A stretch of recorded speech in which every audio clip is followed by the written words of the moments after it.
અબડાસા તાલુકામાં વરસાદ પડતા ખેડૂતો, માલધારી અને વેપારીઓના મનમાં આનંદ જોવા મળ્યું છે। થોડો મોડો વરસાદ પડતા ખેડૂતોના મનમાં ચિંતા હતી, પણ એ ચિંતા વરસાદ પડતા દૂર થઈ। હજી પણ વરસાદ ચાલુ છે, ડેમ તળાવ છલકાઈ જશે તો એનાથી પણ લોકોના મનમાં આનંદ વધારે જોવા મળશે। ખેતી ઉપર લાખોના ખર્ચ કરેલ છે ખેડૂતોએ, હજી પણ તળાવ ડેમ ઓગનાય એવી લોકોને આશા છે। ત્યારે પણ વરસાદ ચાલુ છે। અત્યારે સામાન્ય વરસાદ પડતા અમુક જગ્યાએ રસ્તાઓનું ધોવાણ પણ થઈ ગયું છે। Report by Amitbhai Bhanushali, Naliya, Abdasa, Kutch. ગામ પાટ, મારું નામ સોઢા દેવસિંહ ગોવિંદસિંહ। એક વરસાદ પહેલો થયો હતો ત્યારે માણસોએ વાવણી કરી નાખી હતી।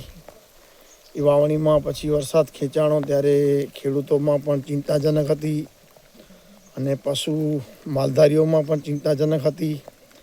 એના પાછળ ભગવાનની મહેરબાની છે, મેઘરાજાની। એના પછી આ વરસાદ જોઈ શકો છો, બહુ સારો જ વરસાદ છે ને અત્યારે ખેડૂતોમાં પણ ખુશી છે, માલધારીઓમાં પણ ખુશી છે। ને આપ મારી પાછળના જે દ્રશ્ય જોઈ શકો છો, આપ જોઈ શકો છો લીલુંછમ કુદરતી છે। આ ગામડો છે ને આ ગામ છે અબડાસા તાલુકાનું, કચ્છનું પાટ ગામ।